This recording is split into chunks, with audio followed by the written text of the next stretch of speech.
karon maghimo na pug kog kubos. Harina 4 ka baso. Tas asukal 3/4 lang sa binjal.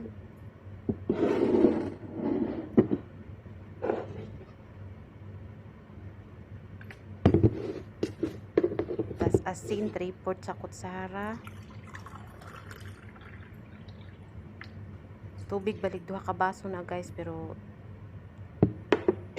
gianam-anam lang nako butang karon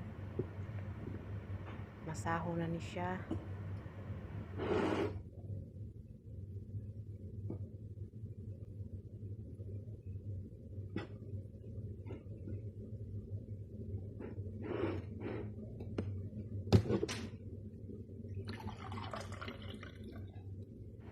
Ang 2 ka baso nga tubig guys, wala na ko siya idungan og butang.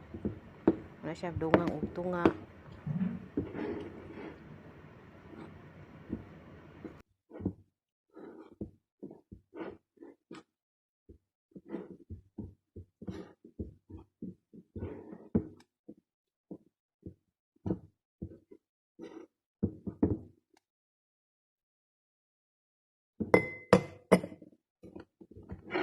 So karon at kuan ang gi kumot-kumot no. So guys, sa mga ludanon din ha, limpyo ni akong kamot ha, kay nahinaw na ko daan. Tapos normal lang yun nga naon, kay kung lisod pud og imuhang magsuot po ka gloves, kay mga matanggal na, kay pilit man.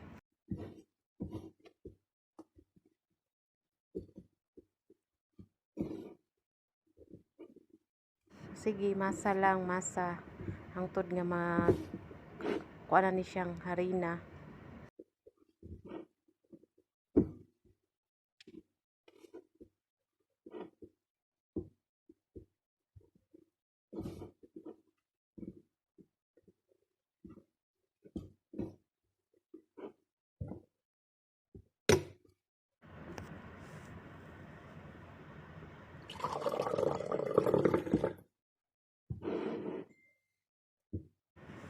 So dugang na po ko katunga guys, kay uga pa gyud siya.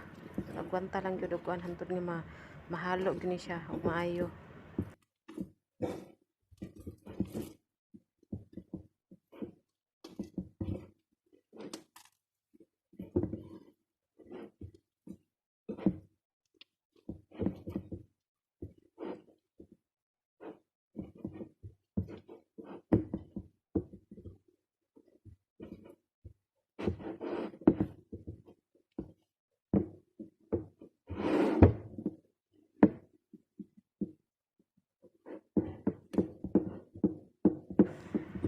Tung dito pa ko sa Pilipinas guys, hilig jud ko magluto-luto, pero mga donut, mga puto.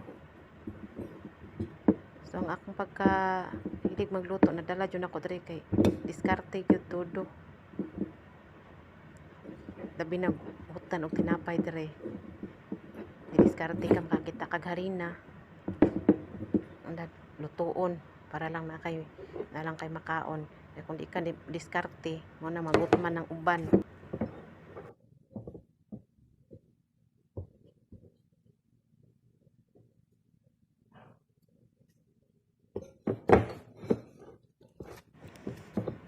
So ganiha guys, pag human akong masa, ako pa siya gipa rest og mga 5 to 10 minutes. Saka nako siya gi-unani para lutuon na.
pag nipis na kay siya guys, mao na ni siya.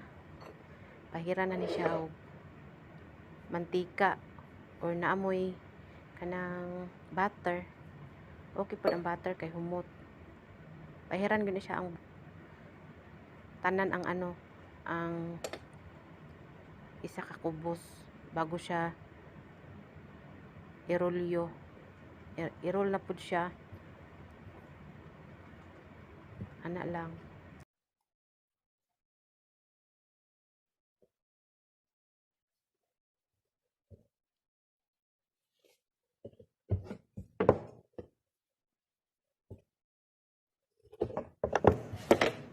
Kanang narolyo guys, kanang nagrolyo unya siya bago siya isalang palaparo na pud siya.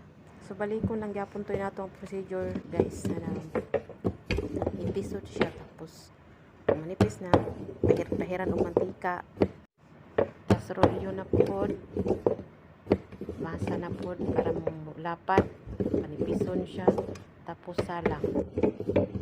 Sir, apoy mi So, ari na guys, giluto na nako. Di ko ready akong gilutuan guys. Pwede po siya sa lutuot sa kalaha. Ano na ni siyang mga amo, dili na mamalit og kubos nga puti sa gawas. Ako na lang magluto. O ni gusto nila.